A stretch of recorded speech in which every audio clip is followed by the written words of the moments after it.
Assalamualaikum warahmatullahi wabarakatuh. Salam sejahtera, salam sehat. Saya Dr. Rusmini Agus Salim, Magister Psikologi, psikolog, akan cerita hari ini kepada teman-teman di sini mengenai bagaimana berpikir kritis itu sangat dipakai dan sangat berguna bagi kehidupan kita. Nah, hidup itu banyak masalah, betul nggak teman-teman? Banyak sekali masalah dari yang receh-receh sampai yang betul-betul masalah besar. Nah, masalah bisa dipersepsikan oleh kita sebagai manusia dengan cara yang berbeda, sehingga ada masalah kecil yang bisa jadi kelihatan besar bagi kita. Bahkan ada yang orang yang melihat satu masalah yang begitu besar menjadi sesuatu yang nggak apa-apa, memang ini udah bagian dari kehidupan saya. Nah, cara memecahkan masalahnya itu banyak sekali memerlukan cara berpikir kritis. Kita lihat ya, berpikir kritis itu apa? Begini, berpikir kritis itu suatu usaha yang dilakukan oleh manusia untuk secara aktif sistematis mengikuti prinsip-prinsip logika, serta mempertimbangkan dari aneka sudut pandang untuk mengerti dan mengevaluasi suatu informasi. Dan tujuannya apa? Artinya kita ingin melihat informasi ini akan ditolak, diterima, atau menangguhkan penilaiannya. Sehingga contohnya, bila Anda semua memiliki sesuatu informasi dari WA Group, dari Twitter, dari Instagram atau apa, jangan cepat-cepat mengatakan iya sesuai. Tapi kita berpikir kritis dulu, tidak begitu saja menerima atau menolak sesuatu. Nah, mengapa berpikir kritis itu penting? Karena kita kalau dalam berpikir kritis, kita perlu untuk melakukan suatu pemikiran yang jernih atau clear, sehingga tidak dipengaruhi oleh misalnya sudut pandang sebagai orang yang sudah pendidikannya segini atau sebagai ulama, tapi berpikir secara clear dan jernih sehingga dapat mendalam dan tuntas, lalu menemukan masalah yang ada di sekitar kita. Ini yang bikin kita gak nyaman, apa ya masalahnya di sekitar kita ini? Berikutnya, mampu menemukan alternatif solusi bagi masalah-masalah tersebut. Yang berikutnya lagi, mampu menyelesaikan masalahnya. Nah, kalau kita sudah tahu masalahnya dan tahu ini bagaimana cara melakukannya, tidak bisa tinggal diam, harus dilakukan step by stepnya. Kalau tidak, masalah tetap jadi masalah. Nah, berpikir kritis ini merupakan salah satu aspek dari life skill, kecakapan hidup atau keterampilan hidup, di mana manusia itu harus di salah satu aspek itu menjadi creator nantinya. Creator itu apa? Orang yang bisa mengatasi atau membuat sesuatu, mencetuskan gagasan, mencipta dan sebagainya. Terutama kalau kita punya masalah, bisa membuat sesuatu masalah itu ada jalan keluarnya. Cara meningkatkan berpikir kritis, nah ini menarik nih. Cara meningkatinnya gimana ya? Satu, manusia harus punya self-aware, punya pemahaman tentang dirinya. Banyak bertanya caranya. Misalnya, gunakan prinsip 5W 1H. What, why, where, when, who, dan how. Artinya, pada waktu kita melihat suatu masalah atau informasi, dipertanyakan dulu sehingga kita jauh bisa lebih memahami informasi itu. Lalu mendengar dengan aktif. Kalau orang bicara, kalau mendengar saja itu belum tentu kita paham. Kalau mendengar dengan aktif, kita masuk ke dalam informasi itu.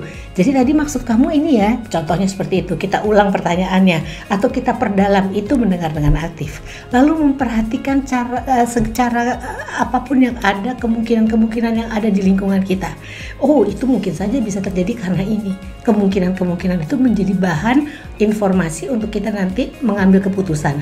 Lalu kalau kita jadi manusia harus banyak informasi, wawasan harus ada, perbanyak membaca.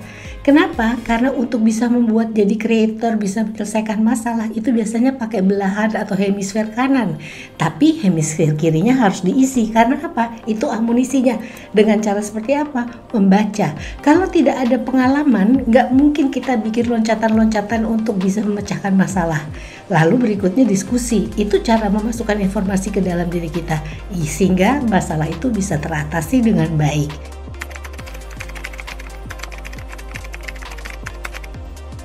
Lanjut kita lihat, kita latihan. Apakah Anda sudah bisa berpikir kritis atau belum ya? Saya kasih contoh suatu cerita. Si konyol, ini cerita ya teman-teman ya.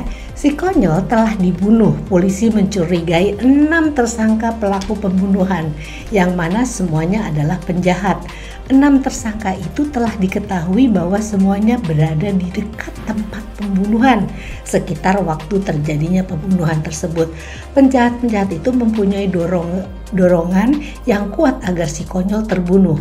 Si Gleong telah terbukti tidak bersalah. Pertanyaannya nih, si Gleong berada di dekat tempat terbunuhnya si konyol bukan? Coba Anda pikir.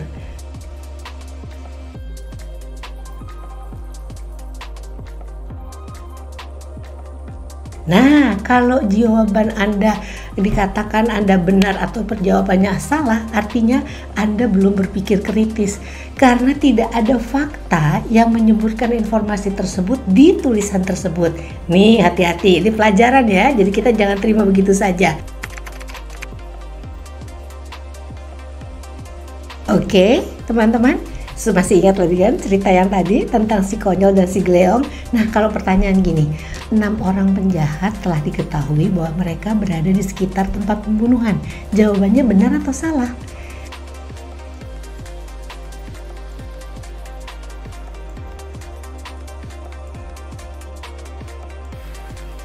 Bila jawaban dari pernyataan tadi di atas itu benar, Anda jawabnya.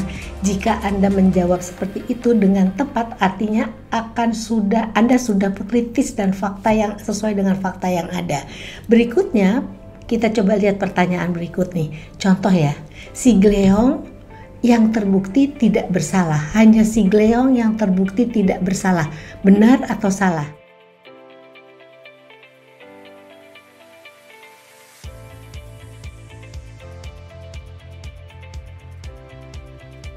Jika jawaban Anda benar ataupun salah, artinya Anda belum berpikir kritis karena tidak ada fakta yang menyebutkan informasi tersebut di dalam cerita tadi. Nah, hati-hati ya jadinya ya. Oke. Nah, berikutnya pertanyaannya, si konyol telah mati. Kalau menurut Anda dari cerita tadi di atas, ada nggak fakta tersebut?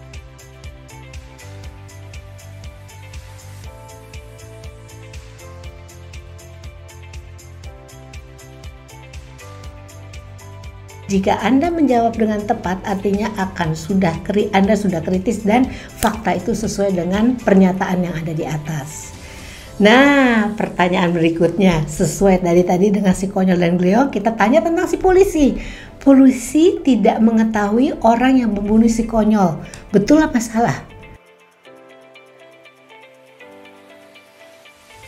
Jika jawaban Anda benar atau salah, artinya Anda belum berpikir kritis karena tidak ada fakta yang mengatakan bahwa polisi tidak mengetahui orang yang membunuh si konyol. Nah, jadi apa yang tadi saya ceritakan kepada teman-teman di sini adalah bagaimana kita menguji diri kita apakah dari satu informasi tertentu kita sudah berpikir kritis atau belum. Berharap latihan-latihan seperti ini akan menambah kemampuan Anda untuk berpikir kritis dan nantinya Anda bisa menjadi seorang creator. Untuk menjadi creator harus bisa memasukkan banyak informasi di belahan otak kiri agar bisa mendapatkan sesuatu yang inovatif di belahan otak kanan. Terima kasih. Wabillahi taufik wal hidayah. Wassalamualaikum warahmatullahi wabarakatuh. Sampai jumpa.